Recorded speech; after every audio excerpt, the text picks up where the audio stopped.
Right, welcome back. ఇక పశ్చిమ బెంగాల్లో కాషాయ జెండా రెపరెపలాడబోతోంది.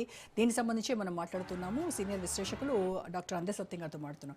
సో సత్యం గారు, ఇందాక మనం మాట్లాడుకున్నట్టుగా ఈ సందేశ్ ఖాళీ ఘటన కావచ్చు, ఆర్జీకర్ మెడికల్ కాలేజ్ ఘటన కావచ్చు, ఈ వీళ్ళ అక్కడ బాధితుల పక్షాన నిలబడమే కాకుండా అక్కడ బాధితులకి అండగా ఎవరైతే నిలిచారో రేఖాపాత్ర వంటి వాళ్ళకు కూడా సీట్ ఇచ్చి వాళ్ళని కూడా గెలిపించుకున్నటువంటి ఇది దీంతో ఇట్లా అలా అండగా నిలబడిన వాళ్ళకు కూడా పార్టీ టికెట్ ఇచ్చింది అని అంటే ఇంకాస్త మహిళల నమ్మకాన్ని కూడా వాళ్ళు పెంచుకున్నట్టే అయింది బీజేపీ వాళ్ళు.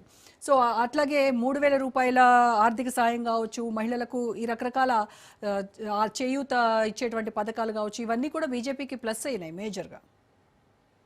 అమలు చేసే ప్రభుత్వం కన్నా వాగ్దానాలు చేసేటువంటి ఎక్కువ ఉన్నాయి ఎక్కడైనా, ఏ రాష్ట్రంలో అయినా. కాబట్టి వాళ్ళ అధికారంలోకి వచ్చినాక మళ్ళీ ఆ పరిమితులు వేరు, ఎన్ని అమలు చేస్తారో ఎన్ని అనేది. ఇప్పుడు మనం తెలంగాణ, ఆంధ్రప్రదేశ్ అన్ని రాష్ట్రాల్లో చూస్తున్నాం. ఎందుకంటే రాష్ట్ర ప్రభుత్వాలు ఫైనాన్షియల్ ప్రెజర్స్లు ఉన్నాయి ఏ రాష్ట్రమైనా. కాబట్టి సహజంగానే మమతా బెనర్జీ కన్నా ఎక్కువ వెల్ఫేర్ స్కీమ్స్ అనౌన్స్ చేసింది బీజేపీ. సెంట్రల్ గవర్నమెంట్ది కాబట్టి రేపు సహాయం కూడా చేయొచ్చు 1-2 సంవత్సరాలు. కాబట్టి సహజంగానే ప్రజలు ఆ వైపు అట్రాక్ట్ అవుతారు. ఒకటి.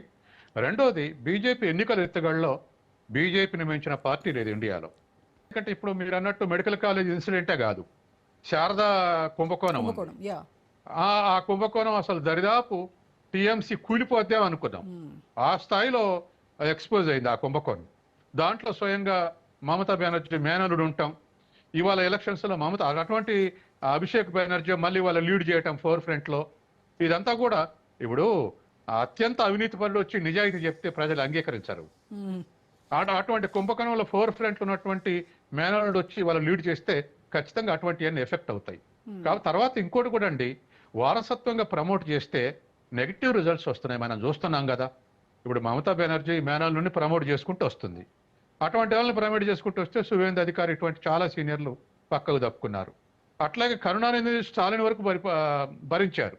కానీ ఉదయనిధే రేపు ముఖ్యమంత్రి అంటే మళ్ళీ ప్రమోట్ చేస్తే ప్రజలు నెగిటివ్ రిజల్ట్ వస్తుంది. ఇక్కడ కూడా సెకండ్ తెలంగాణలో కూడా రెండోసారి అధికారంలోకి వచ్చినాక ఆఖరి 2 years దరిదాపు షాడో ముఖ్యమంత్రిగా మన కేటీఆర్ పనిచేసాడు. దాంతో కేసీఆర్ ముఖ్యమంత్రి అని ప్రచారం చేయాల్సి వచ్చింది హరీష్ రావు, కేటీఆర్.